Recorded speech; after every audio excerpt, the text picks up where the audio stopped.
Welcome aboard, or welcome back, and we're ready for another adventure here. We're going to go tequila tasting. So this is a continuation of our movie about riding the coaster train. So on Father's Day, Cathie and I rode the coaster train down to old San Diego and to meet my daughter, and yes, she was treating us to a tequila tasting tour, and so we're meeting her at the Old Town Transit Center. They rode up from Santa Fe Depot because they live in Little Italy, so it was real convenient for them to ride the train. And then we came down from Carlsbad. So our trip was about 45 minutes on the train. And if you're interested on riding the coaster train in San Diego, take a look at what we did. I've got a video on that, and you can find that in my playlist. So let's get moving on with this video.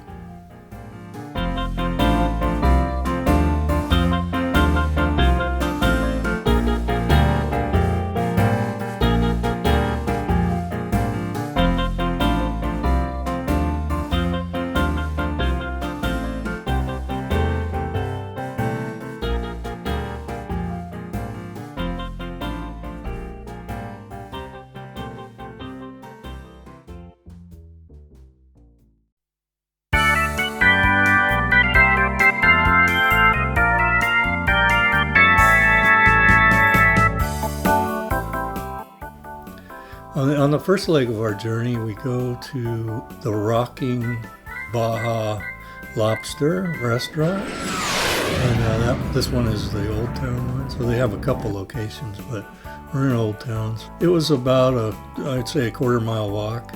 So you walk down the sidewalk going towards Old Town, and you get to Twig Street, and you turn right there, and then the rocking Baja Lobster Restaurant's right at the end.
We had lunch while we were there, probably a good thing because, we're starting out the day on empty stomachs and we're going to do this tequila tasting. So we decided to get a sampler platter from the restaurant, and so we ate that while we were doing the tasting.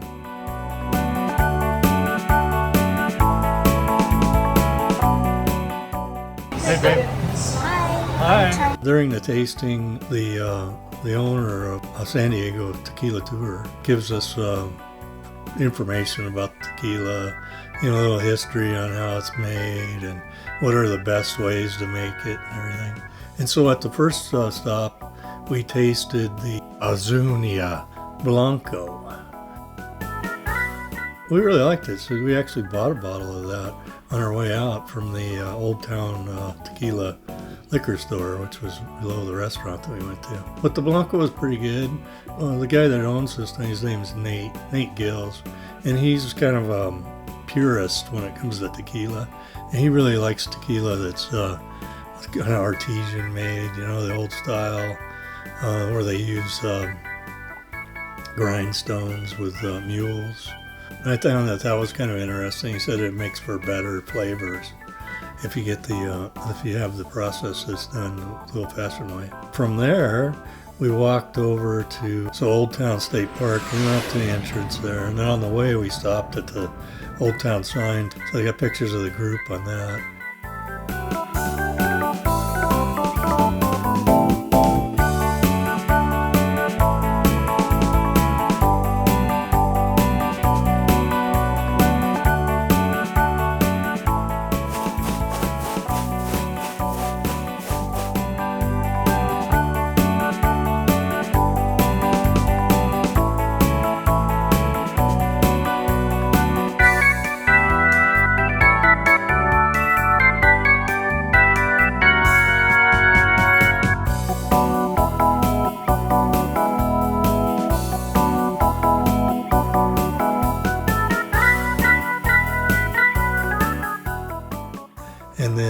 this was in the tour, was a tour group. So there was another couple that was with us.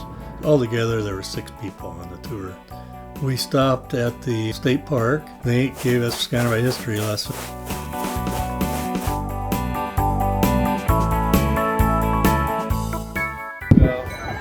Original foundation. They're all Casa de Aguirre here, Casa de Maria there. Great live music there. Even Rock and Baja Lobster was Casa de Lopez back in that time. So they're all some sort of historical value. And San Diego's got the first mission of all the California missions, just inland about 10 minutes from here, Mission Valley. And right here where we're standing, it's the first European colony on the West Coast. So with all the history out here, even though the capital's up in Sacramento, the state they've deemed Old Town to be the birthplace of the state. So this is where it began, way back late 1700s into the 1800s. North end here, everything else is east and south about a half mile. So for tequila, we just cover the whole perimeter, avoiding the tourist trap here. So, but if you want to stop and shop, there's always a few minutes for it. All right. From there, we walk along San Diego Avenue up to Main Street, make a left there, and it's kind of a steep hillside that we got to walk up. It goes up 100 feet. Be prepared for that. It's about 8 to 10% grade. You can really feel it by the time you get to the top. So if you're not in shape, if you're an old guy like me or something, you notice it. You might want to just be ready for that. Make sure you're hydrated and don't have too much alcohol before you go hill climbing. I don't know if they call it hill climbing, but it was a little bit of an ascent where the restaurant was at. But once we got there to the restaurant, we had Baja taco, and that was part of the tour. And then, of course, another tequila tasting. And this time it was Partida Reposado. And so with the Partita, he served that with a orange slice. An orange slice had cinnamon on it. And it was pretty good that way. I really thought it was a tasty way to have your tequila.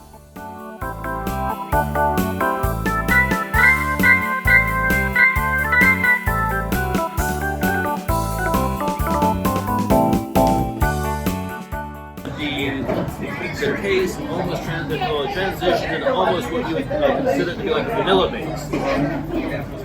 So right now the trending tequilas like Paseos, Little Casamigos, is that vanilla in there should only be from the barrel as opposed to additives, and it takes time to get there. So you've got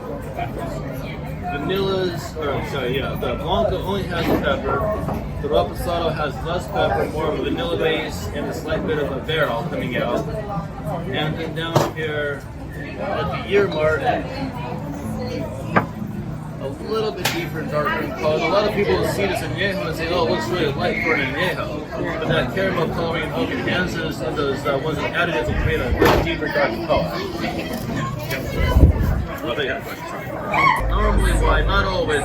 Typically, I avoid bottles I can't see through for a number of reasons, that being one of them. Not always going to be a marker, but I just stick with a clear bottle I can see through.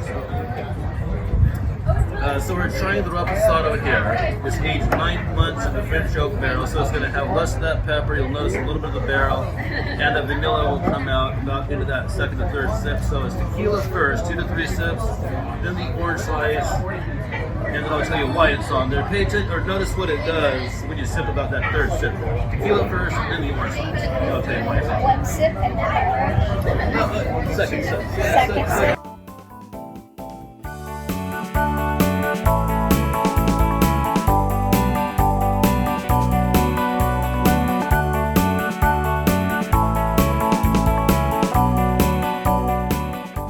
From there, we go down to Whaley House, which is what it's called. There's a museum there, and there's a bunch of buildings that are owned by the state. And, there's history. There's a plaque you can look at. It kind of tells you the history when it was founded.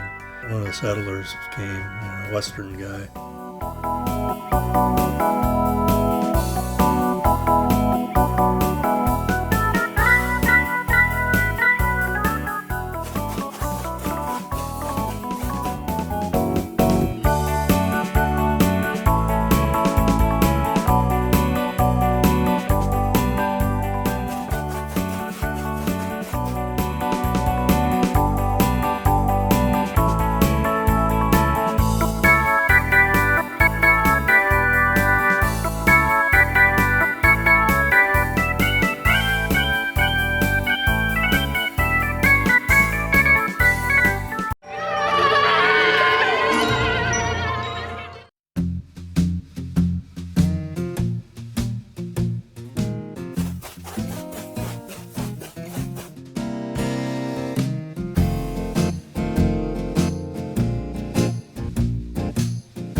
Wow!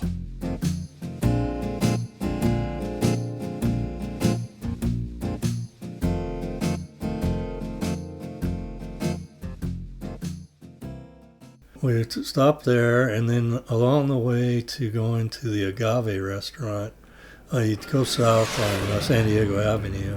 It's about, I would say, from the Old Town Tequila Factory to the Agave Restaurant, it's probably about 3/4 of a mile.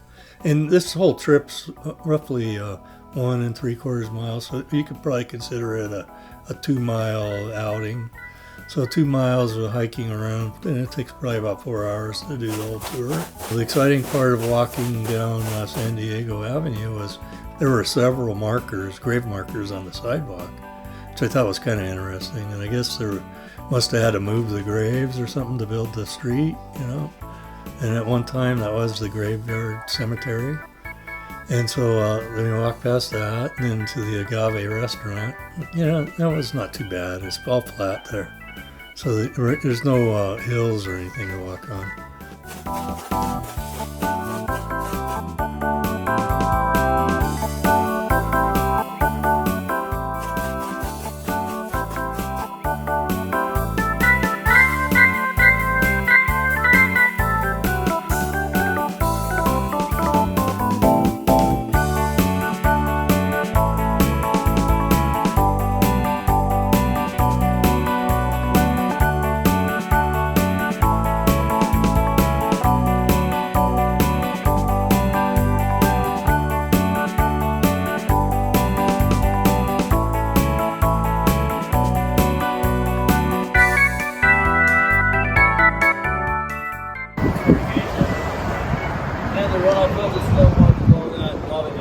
Down in Tequila Valley goes into red clay in the highlands. That's how the topography works out. And the drop in temperature causes the spike in sugar of the agave is up high too. So either way, the bottom down there is the top of that pina. So the pina is all underground. It's the root of the agave, up to 120 pounds. And it takes about 30 pounds to only get 2 or 3 liters, like a bottle.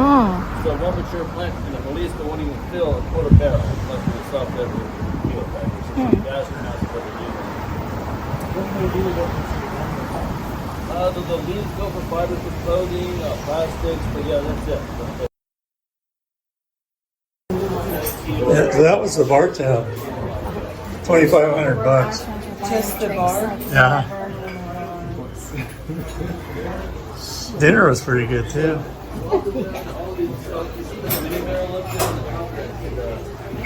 And to the right of that, that's the oldest bottle living here. It's an old 130-year-old bottle of Jose Cuervo. Excuse me. So in here is all the museum. It's all the museum in here.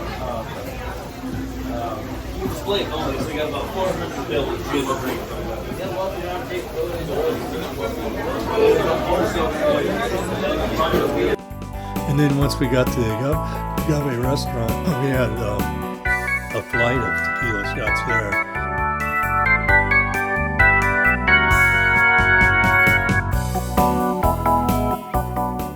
And if you've never been to the Agave, they've got a display of every tequila bottle ever produced. Bottles in there or something, or it could be more. They're just everywhere. And everything you can think of, you know, they're all over. Even the Tesla tequila was in the display case. At the Agave, we had their flights of tequila. And so during the Agave stop, we had Ortigoza, Blanco Reposado, and Anejo. So there was 3 shots in the flight. And he said it was with Sangita. So there was kind of a chaser that went with it. It was a Sangita. It was kind of a tomato taste on the hot side. It was pretty good though. I liked it. Cathie got a refill.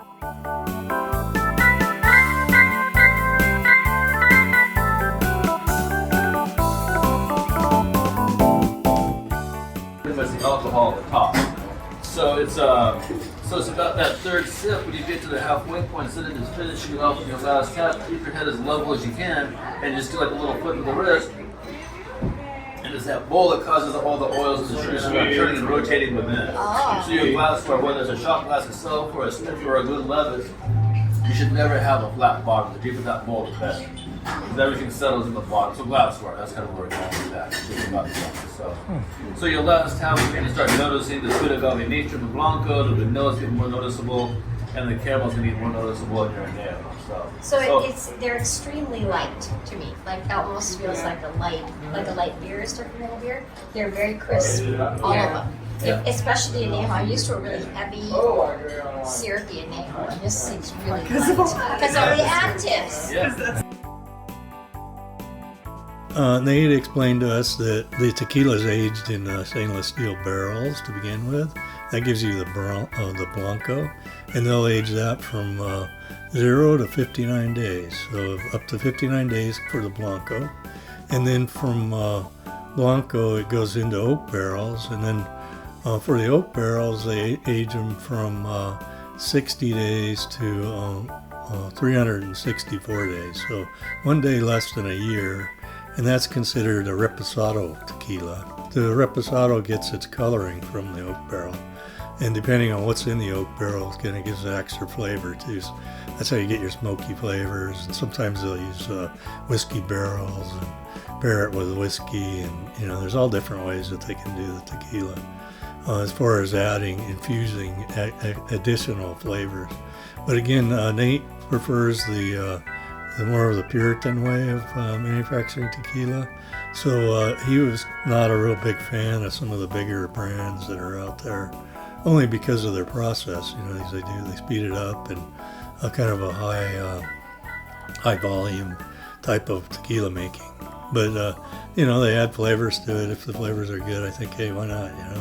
I mean, that's the same. That's what you're looking for, right? As a flavor. After it's reposado, you could take it for another year to short of 3 years for the añejo. So up to 1 day short of 3 years for the añejo, and then 3 years plus to get your extra añejos. The longer it sits in those barrels, the darker the tequila is going to get.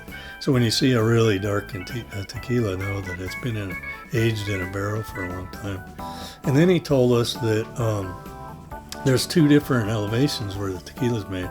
So tequila is always going to come from Jalisco area of Mexico, and so in order for it to be called tequila, it has to be grown there in Jalisco. There'll be heavier in pepper flavor on the lowland, because on lowlands you get the ash from the volcano and in the soil, so that kind of adds to the flavoring. And then if you go up to highland Jalisco, it's more clay, so it gives you more of a floralness to the pepper. He also mentioned a tequila app that's called Matchmaker. You can check where the manufacturer's from or who made it. And what they'll do is just like building a car, they put different labels on it and stuff. So it could come out of the same assembly line or even out of the same vat, and they just call it one thing or another. But they look for a NOM number, N-O-M, and then it'll be a number, and that'll be the plant that actually process the tequila. His other recommendations were to try Siete Lagines, so 7 Lagines Blanco, Tapatito Añejo, so there's another good brand that he mentioned that we should try. And we need to keep that in mind for future tequilas. And then he said it was kind of an expensive one, but worth the cost of the tequila is called Tears of Lelona. He said it was well worth the cost. Get some smiles. Yeah, so for the whole day, we had the experience of doing the tequila tasting and then taking the tour around. So it was a good 4 hours spent at least. So we must have been there longer than that, because the tour probably lasted about 4 hours, and then we hung out a little bit at the Agave and had a couple more drinks there before we left. And then from the Agave, the walk back, it's about 3/4 of a mile back to the train station. Being that we were on a tight schedule, we were kind of in a hurry to get back from the Agave. So that was the end, And then my daughter bought us a bottle of the Azuna tequila, and then Blanco, because we like that. So she got that for us. So all together, she did the tour and a bottle of tequila. It's a very nice day for her Father's Day. I was really appreciative. So I definitely appreciated having that opportunity, and I look forward to doing some more stuff like that. Hopefully we can do some more fun tours and stuff together. We walked to the end of the Congress Street and then grabbed the train from there, and then it's 45 minutes on the train back.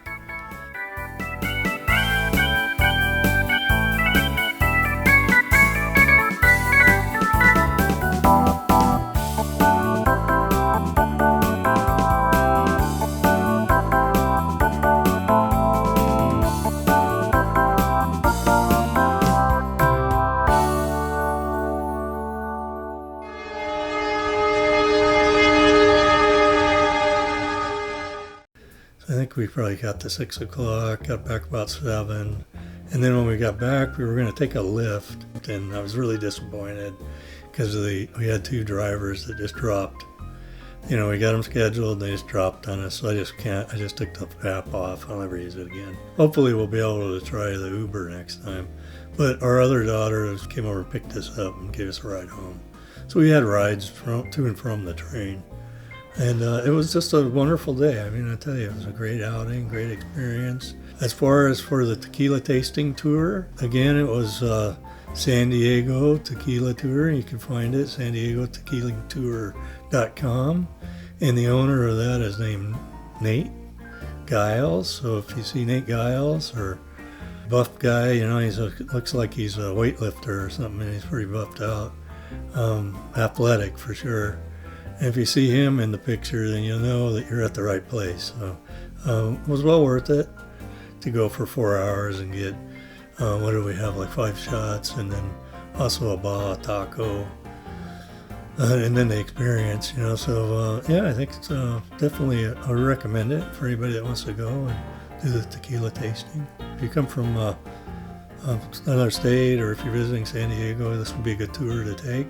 Or like if you're Canadian, hey, you know how it is for Canadians, man. It's a nice area. Great weather, lots of things to do. There's lots of entertainment here. You got SeaWorld, and downtown San Diego, you got the Gaslamp District. This was Old Town. We're going to do one on Little Italy one day whenever I can get around to going down and hanging out with my daughter for a while. So you've got all the stuff that's down around the harbor there, Midway, and just different things that you can go do. You can go to Tijuana from here, or if you wanted to go to a harbor in Chula Vista. So yeah, I mean, if you're vacationing, it's a great place to vacation in San Diego. So hope you enjoyed the video, and if you did, hit those like buttons. I always say, you know, I need likes. That's what I work for. Those are my tips. So if you like the video, put a like button on there. You know, me and Cathie will appreciate that. And leave a comment too if you want. Any comments are welcome, and we really appreciate the comments to say that was cool.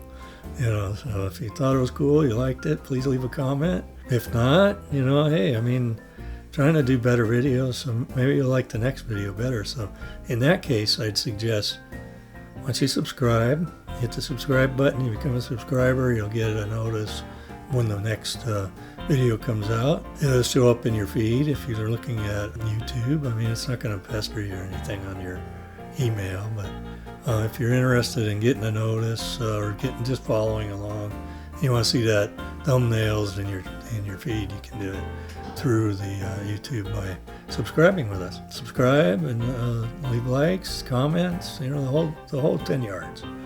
Well, I don't really have anything else to say. This is Ron signing off, so goodbye. We'll see you on the next video.